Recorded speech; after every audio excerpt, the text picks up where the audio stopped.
குண்டும் குழியுமான சாலையை தன் கைகளாலேயே சீரமைத்த காவல் தெய்வம்.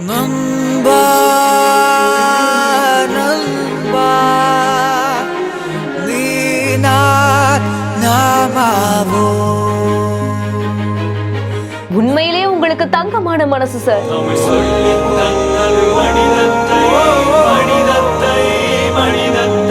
வடகிழக்கு பருவமழை தொடங்கினதால தமிழகத்துல இருக்கக்கூடிய பல மாவட்டங்கள்ல கனமழை பெய்து வருது. அதே மாதிரிதான் திருச்சி மாவட்டத்திலையும் பல இடங்கள்ல கனமழை பெய்து வருது. முக்கிய பகுதிகளா இருக்கக்கூடிய சிங்காரத்தோப்பு, தெப்பக்குளம், பாலக்கரை உள்ளிட்ட பகுதிகள்ல அங்க இருக்கக்கூடிய சாலைகள் முழுவதுமே குண்டும் குழியுமா காட்சியளிச்சிருக்கு. பள்ளி கல்லூரிகள் அதிகமா செயல்பட்டு வரதால அந்த வழியா போகக்கூடிய மாணவர்கள், வாகன ஓட்டிகள் எல்லாருமே மிகுந்த சிரமத்துக்கும் ஆளாகி இருந்திருக்காங்க. இந்த நிலையில தான் சாலை முழுவதுமே குண்டும் குழியுமா இருக்கிறத பார்த்த போக்குவரத்து காவலர்கள் அவங்களுடைய வாகனம் மூலமா மணல் மூட்டைகளை எடுத்துட்டு வந்து குண்டும் குழியுமா இருக்கக்கூடிய அந்த பகுதியில கொட்டி தன் கைகளாலேயே சீரமைக்கவும் செஞ்சிருக்காங்க. இப்படி மழை காலங்கள்ல வாகன ஓட்டிகளுக்கு பாதுகாப்பு ஏற்படுத்துற விதமா செய்த இந்த ஒரு செயல் சமூக வலைதளங்கள்ல வெளியாகி வைரல் ஆயிட்டு வருது. பலருமே போக்குவரத்து காவலர்களை பாராட்டவும் செஞ்சிருக்காங்க. இந்த செய்தி குறித்து உங்களுடைய கருத்துக்களை ஷேர் பண்ணுங்க. மேலும் செய்திகளுக்கு நம்ம பிஹைண்ட் நியூஸ் ஃபாலோ பண்ணிக்கோங்க. இந்த வீடியோவை வழங்கியோர் Manju group, SIMS pharmacy health doctor, grand royal tours.